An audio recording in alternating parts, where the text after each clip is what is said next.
জি, আসসালামু আলাইকুম। তো বিষয় হচ্ছে মহারাজ আবুল সমরকার সম্পর্কে আমি যে পর্বগুলো করছি তার একটা পার্ট আজকে।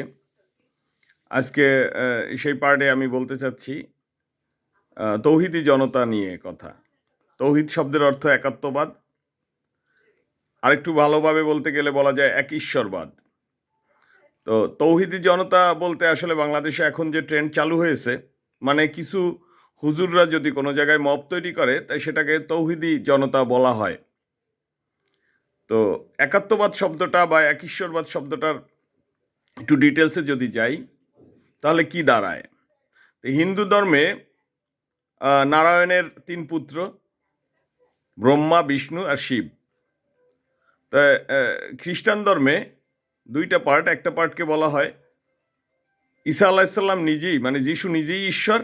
আবার আরেকটা পার্টে বলা হয় যিশু আল্লাহর পুত্র, মানে ঈশ্বরের পুত্র। বৌদ্ধ ধর্মে বলা হয় কোনো ঈশ্বরের অস্তিত্ব দেওয়া নাই বৌদ্ধ ধর্মে। সেখানে গৌতম বুদ্ধ বলেছেন, ঈশ্বর খুঁজে নাও তোমরা তোমাদের মধ্যে থেকে, সাধনা করো, ঈশ্বর খুঁজো।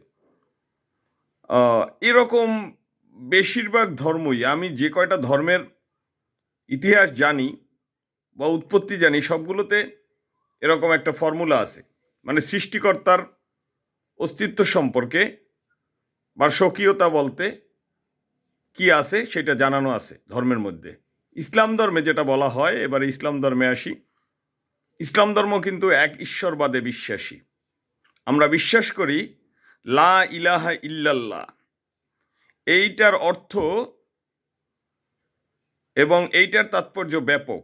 এটাই ইসলাম ধর্মের মূল ভিত্তি এবং এটাই বেহেস্তের চাবি। অনেকে বলেন, ছোটবেলা থেকে শুনে এসছি, নামাজ বেহেস্তের চাবি, কিন্তু এটা ভুল। পবিত্র কোরআনে বলা আছে লা ইলাহা ইল্লাল্লাহ, এইটা, এই কথাটুকু বেহেস্তের চাবি। তো এর অর্থ হলো আল্লাহ এক, তার কোনো শরিক নাই। তার মানে আল্লাহ কারো থেকে জন্মও হয় নাই, কাউকে জন্মও দেন নাই, তার কোনো মা বাবা নাই, তার কোনো সন্তান, স্ত্রী, পুত্র, ভাই বোন কিচ্ছু নাই। এটাই সত্য। আর এই সত্যটাকে যারা বিশ্বাস করে তারা হইল তৌহিদি, মানে তৌহিদ থেকে তৌহিদি। তো সামান্য যারা মপ করে বা ওই ইয়াকে, বাউলকে লাথি মারে বা বাউলকে পানিতে চুবায়, তাদেরকে তৌহিদি জনতা বলা হয়। আর বাংলাদেশের যে কোটি কোটি মুসলিম, তারা কি তৌহিদি না? সুতরাং আমি বলবো, যারা এই ভাষা ব্যবহার করেন, এই বিভিন্ন রকমের যে ভাষা ব্যবহার করে ইসলামকে বা মুসলমানদেরকে আলাদা করার যে একটা পদ্ধতি, আমি কি তৌহিদি না? আপনার কি মনে হয়? আপনি কি মনে হয়? আপনি কি মনে করেন যে এটা বলতেছেন তৌহিদি জনতা? সাবধান, মুসলমানদেরকে আলাদা করবেন না। সে আর বাউল পিটানো, সেই তৌহিদি হয়ে যাবে।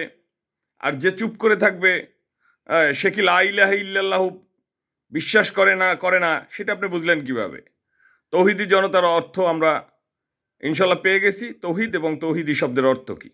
সুতরাং এই ধরনের কথা বলে আমরা গোমরাহির কাজ করব না। সকলের জন্য শুভকামনা। ধন্যবাদ।